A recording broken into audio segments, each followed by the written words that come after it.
एक बार महात्मा बुद्ध एक गांव में अपने शिष्यों के साथ घने पेड़ की छांव के नीचे बैठे हुए थे। आसपास के गांव के बहुत से लोग अपनी अपनी मानसिक परेशानियां लेकर महात्मा बुद्ध के पास आ रहे थे। महात्मा बुद्ध उन सब की मानसिक परेशानियों का समाधान देते। सब लोग खुशी खुशी अपनी समस्याओं का समाधान पाकर वहां से लौट रहे थे। वहीं से कुछ दूर बैठा एक दुखी भिखारी खुद की किस्मत को कोसता हुआ बुद्ध के पास जाने वाले लोगों को देखकर ये सोचने लगा कि अभी कुछ देर पहले ये तो लोग दुखी मन से मुंह लटका है उन महात्मा के पास गए थे और अब इतना खुश होकर कैसे वापस लौट रहे हैं। आखिर माजरा क्या है? जरा मैं भी जाकर देखूं कि वो महात्मा ऐसा कौन सा खजाना बांट रहा है इन लोगों को जो इनके चेहरे खुशी से लाल हो गए। जब वो दुखी भिखारी कुछ नजदीक गया तो उसने देखा कि ये महात्मा तो लोगों को प्रवचन देकर लोगों के दुख का निवारण कर रहे हैं। ये देखकर भिखारी के मन में भी तीव्र इच्छा हुई कि क्यों ना मैं भी अपना दुख इन महात्मा को बता दूं, मुझे भी अपने दुख का समाधान अवश्य मिलेगा। बस फिर क्या था, समाधान पाने की लालसा लिए भिखारी महात्मा बुद्ध के सामने पहुंचा और हाथ जोड़कर प्रणाम करते हुए बोला, हे महात्मा बुद्ध, मैं भी लोगों की मदद करना चाहता हूँ।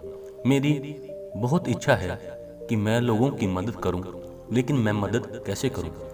मैं तो बहुत गरीब हूँ, ना तो मेरे पास धन है, ना ही कोई वस्तु जिससे मैं किसी की मदद कर सकूं। मैं चाहकर भी किसी की मदद नहीं कर सकता। मुझे भगवान ने इतना गरीब क्यों बनाया? हे महात्मा, मुझ पर कुछ कृपा करो। इतना बोलते हुए भिखारी रोने लगा।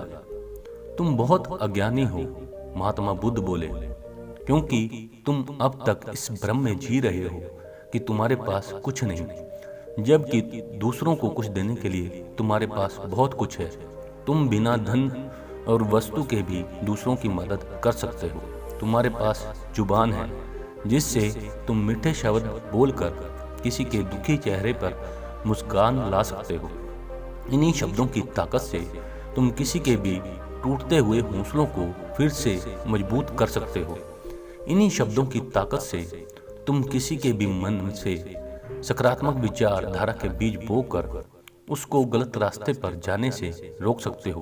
तुम्हारे पास दो हाथ हैं जिससे तुम किसी भी कमजोर और लाचार की मदद कर सकते हो।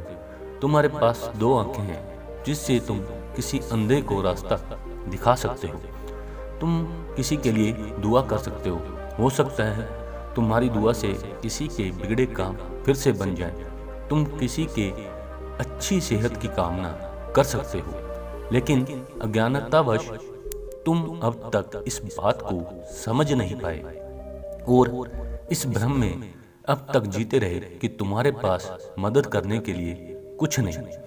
किसी की मदद करने के लिए धन और वस्तु का होना अनिवार्य नहीं है। बिना धन और वस्तु के भी हम कई प्रकार से लोगों की मदद कर सकते हैं। महात्मा बुद्ध के ज्ञान भरे इन सुंदर वचनों को सुनकर भिखारी के चेहरे पर मुस्कान आ गई और वो खुशी से झूमता हुआ वहां से चला गया। तो देखा दोस्तों, महात्मा बुद्ध के इन बातों से कितना सुंदर ज्ञान जानने को मिला है।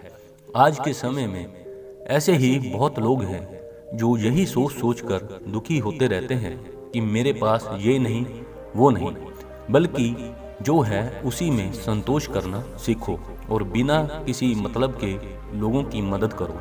इन्हीं से आपको परम सुख की प्राप्ति होगी।